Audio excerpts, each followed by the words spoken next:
নমস্কার বন্ধুরা, আমি সুমি। আপনারা দেখছেন সুমি রান্নাঘর। আবারও একটা নতুন ভিডিও নিয়ে চলে এলাম। রুই মাছ দিয়ে পটল আলুর ঝোল। আপনারা যারা পটল পছন্দ করেন না, এইভাবে একবার হলেও রান্না করে খেয়ে দেখবেন, খেতে কিন্তু খুবই ভালো হয়।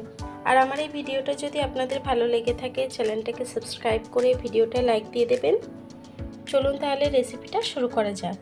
রান্নাটা করার জন্য আমি প্রথমে একটা কড়া বসিয়ে নিয়েছি।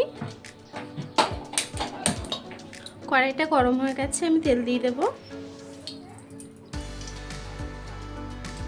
তেলটা গরম হয়ে গেছে, আমি রুই মাছে আগে থেকে নুন হলুদ মাখিয়ে রেখেছিলাম, মাছটাকে ভেজে নেব। দেখুন বন্ধুরা, মাছটা এক পিঠ ভাজা হয়ে গেছে, আমি মাছটাকে উল্টে দেব।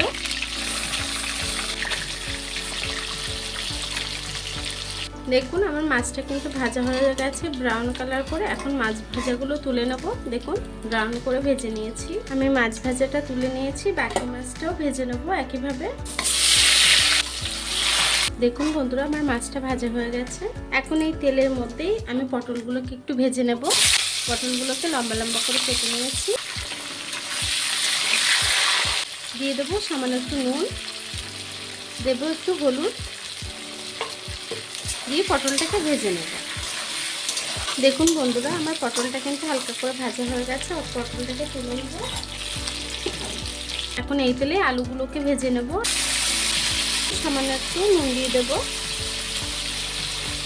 সামান্য একটু হলুদ গুঁড়ো। আলুটাকেও একটু ব্রাউন করে ভেজে নেব। দেখুন আলুটাও কিন্তু ভাজা হয়ে গেছে, আমি আলুটাকেও তুলে নেব। হালকা ব্রাউন করে ভেজে নিয়েছি।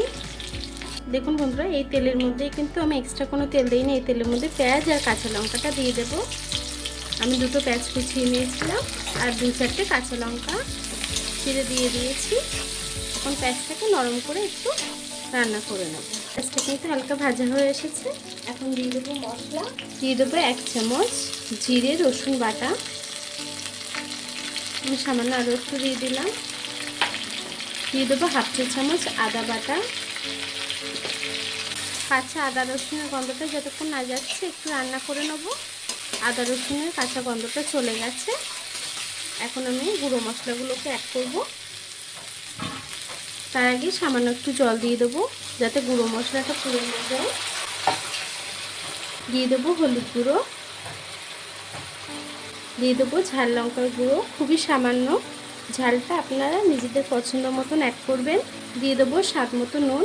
আপনাদের খেয়াল রাখতে হবে, আমি কিন্তু আগেই নুন দিয়েছি তরকারিতে, আলু ভাজায় পটল ভাজায় নুন দিয়েছি, সেই অনুযায়ী নুনটা অ্যাড করবেন।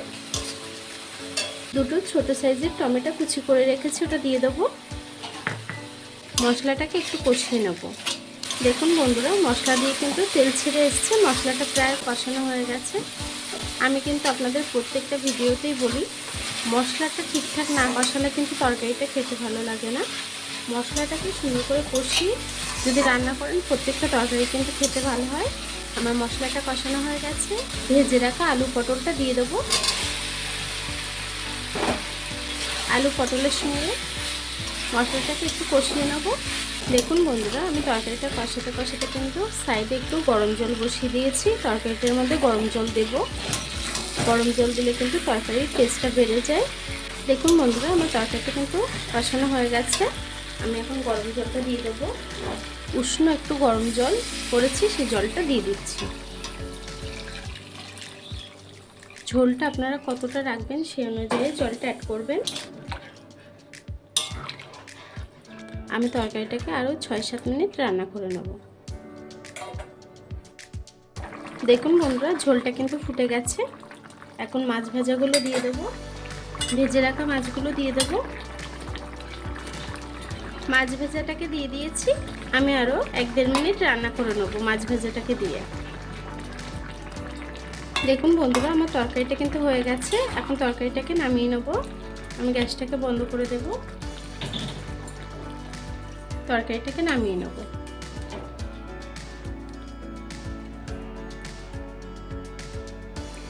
দেখুন বন্ধুরা, আমার তরকারিটা কিন্তু হয়ে গেছে। পটল দিয়ে আলু দিয়ে রুই মাছের ঝোল। আমার এই রেসিপিটা কেমন হয়েছে কমেন্ট বক্সে জানাবেন।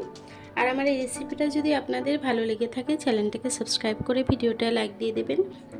এতক্ষণ ধরে আমার এই ভিডিওটা দেখার জন্য আপনাদেরকে অসংখ্য ধন্যবাদ।